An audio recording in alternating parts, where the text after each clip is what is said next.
Hey everybody, Steve Shermer of the Golf Gambling Podcast here with your one and done pick of the week for the 2023 Valspar Championship. So coming off a pretty good week at the Players, we had Victor Hovland. A little discouraging that Scotty Scheffler was a pretty popular pick. So was Terrell Hatton. If you picked Hovland, unfortunately, even though you got the 7-figure payday, you probably got jumped a little bit. But you know what? Over $1 million, we'll take that. And then we roll on to the Valspar Championship. Hope to get in our top 5 finish or, maybe a winner. So there's a couple ways to go about it. This is a little bit of a tricky week.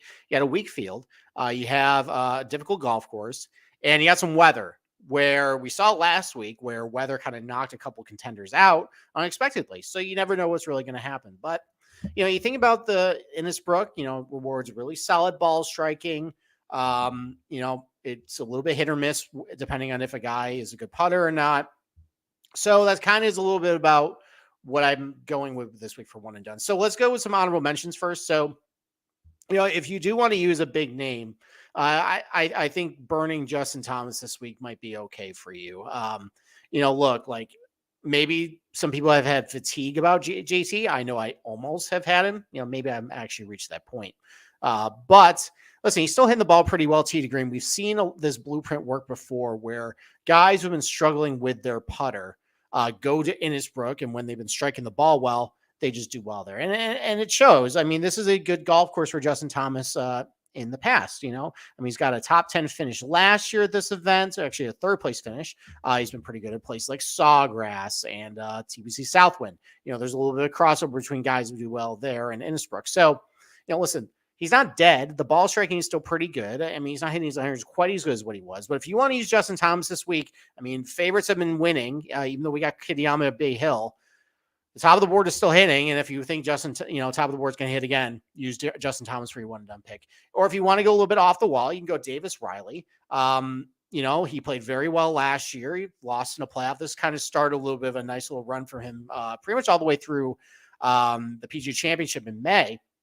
But it's not just here. There's some other places where he was pretty good too. They're kind of a little bit of a match this place. Like, for example, 4th at Colonial. You got some crossover there with Sam Burns, won Colonial after winning Valspar last year.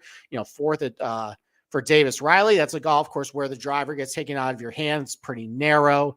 Very similar to Innisbrook this week. You also got a place like Murfield Village where if you spray it all over the place, that can't be really good for you too.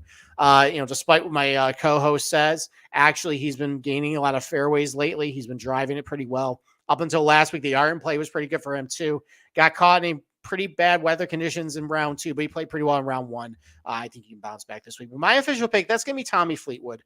Again, maybe it's just, me gravitating towards an English guy because I've seen so much success with Paul Casey and some other English guys who done well here. But yeah, I've had a lot of money on Tommy Fleetwood lately, a lot of positionals. I've watched a lot of Tommy Fleetwood. I think he's been playing really good. I think he's hitting the ball really well, not putting very well, but that, like I mentioned at the top of this show here, that's been a recipe where guys can kind of turn around this place. And considering, I think, just looking at his weather report, with all the wind and all the rain, I think a consistent ball striker who's been pretty proven to show well in wind and rain in his career, like Tommy Fleetwood, I think he's going to show well this week. The fact that I don't think this is probably going to get to a winning score, maybe past 10 under or so, I think it's going to be good for him too. Obviously, he has a 15th place finisher last year, really good finish in Florida, really good finish on some positional, tight, narrow golf courses throughout his career. Seems like this is the type of track that maybe if Tommy Fleetwood was going to finally win on the PGA Tour, it would be this. So Tommy Fleetwood,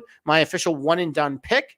And with that, please go ahead and listen, rate, review, and subscribe to the Golf Gambling Podcast so you can listen to all our analysis on every PGA Tour event throughout the season. So with that, good luck with your one and done pick this week.